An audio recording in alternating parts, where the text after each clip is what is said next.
Olá, amanhã acontece em todo mundo ações para prevenir a obesidade. O Ver Mais adianta o assunto e quer a sua participação.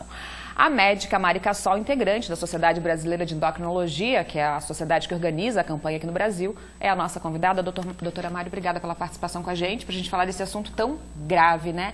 Por que a obesidade já é considerado há algum tempo, né, um problema de saúde pública?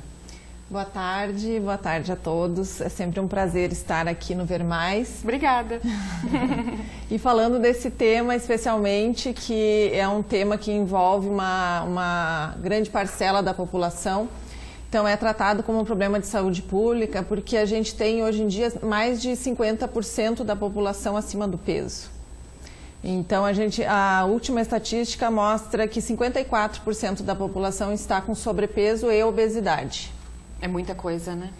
É bastante gente. Então, por isso e por todas as doenças que envolvem o excesso de peso, é que se tornou um problema de saúde pública e a nível mundial, Pois né? é, a gente quer conversar bastante sobre isso, né, aqui hoje, então vou te chamar de novo a sua participação, manda o WhatsApp pra gente, eu tô com o tablet aqui, também na live do Facebook, mande qualquer dúvida que você tiver sobre obesidade, né, sobre as causas e as consequências, que a gente vai conversar bastante com a doutora Mari. E como é que é essa mobilização mundial, né? Por exemplo, como é que vai acontecer aqui em Santa Catarina ou aqui na nossa região?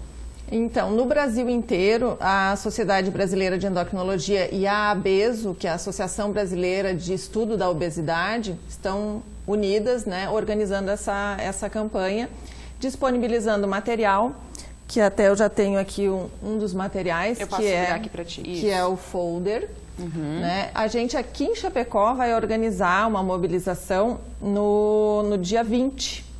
Nós estaremos com a Liga de Endocrinologia da UNO Chapecó, então a Liga é bem atuante, deu para ver que já é a segunda campanha que a gente está fazendo esse ano, né? Então as meninas e os meninos do curso de medicina, da UNO Chapecó, eu digo meninos, né?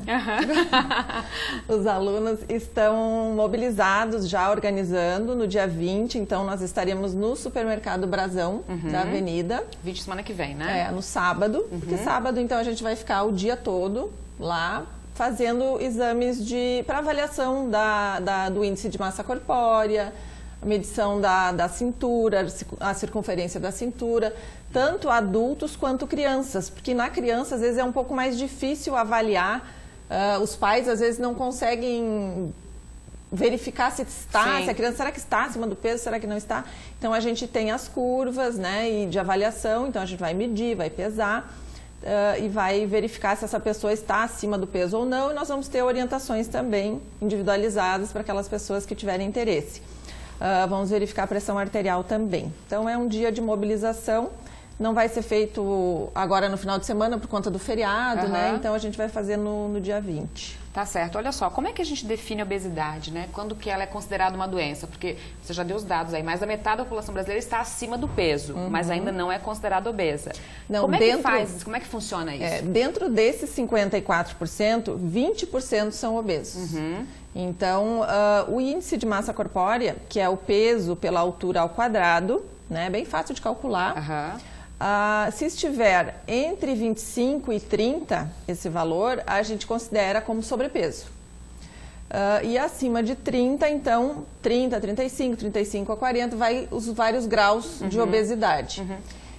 Mas a gente já está mudando um pouquinho, existem algumas tendências para baixar esse IMC para 22 como normal. Então a contingência, né, vai aumentar, na verdade, o número de pessoas consideradas com sobrepeso, que agora quem está ali no 24, 25 quase que não é considerado, mas já está com um pouco de excesso de peso. Mas a gente precisa abrir o olho um pouquinho, tem que acender a luz amarela já no sobrepeso. Pois é, isso começa, essa campanha, né, já é para isso, a gente tem que conscientizar desde a infância, né? A gente vai mostrar uma matéria agora, doutora Mari, sobre as crianças que têm o colesterol alto. Será que a gente consegue ver essa matéria agora, pessoal? Nicole e Bianca são as filhas da Carla. Ela conta que há 2 anos ficou surpresa quando, num exame de rotina, a filha mais velha apresentou colesterol e triglicérides bem acima do considerado aceitável. Eu assustei, né? Até porque estava com taxa maior do que um adulto com alto colesterol. Nicole nunca foi uma criança obesa e nem se alimentava mal. Ela nunca tomou refrigerante, por exemplo. O problema era o carboidrato. Pão de queijo, macarrão, margarina, bolo. Você gostava muito? Muito. Segundo a Sociedade Brasileira de Cardiologia, 20% das crianças e adolescentes do país têm colesterol alto. A curto prazo, isso pode não significar nada, mas a longo prazo pode antecipar em até 10 anos doenças cardiovasculares. Na infância é uma doença silenciosa, né, que vai ter riscos mais acima de 40, 50 anos. Então a pessoa pode ter infarto, AVC. A médica explica que o colesterol alto em crianças pode até ter causas genéticas, mas normalmente é consequência de hábitos ruins. Por isso, incentivando a criança a fazer atividade física e se alimentar melhor, o problema pode ser evitado e controlado. Colocar a criança em alguma atividade, futebol, uma caminhada, alguma atividade que seja no mínimo 3 vezes na semana. A gente fala que o ideal seria todos os dias, né? Mas 3 vezes na semana ajuda, com 40 minutos cada atividade. Depois do susto, a Carla conta que mudou bastante a alimentação da família. Leite só desnatado, arroz, pão e macarrão, tudo integral. Melhorando a rotina alimentar da Nicole, os índices voltaram ao normal. E além de ter mudado a sua alimentação, o que mais que você está fazendo? Balé, natação, funcional com a mamãe. Então, é um problema que começa na infância, as consequências são graves, né, doutora? Então, a gente precisa falar dessa prevenção. Já tem uma pergunta aqui, depois a gente fala um pouquinho mais sobre prevenção. Boa tarde, me chamo Luiz, sou diabético e gostaria de saber por que emagreço, mas continuo tendo barriga. Tenho 1,80 m e 100 quilos. Luiz, obrigada pela participação. Então, a deposição da gordura, se é mais na barriga ou se é mais distribuída, isso é designado geneticamente, né? Aquelas pessoas geralmente que têm resistência insulínica, que são aquelas que a gente considera como síndrome metabólica, ou aqueles que têm diabetes tipo 2, geralmente têm essa tendência a depositar a gordura mais central. Então, mais na região do abdômen e do tronco.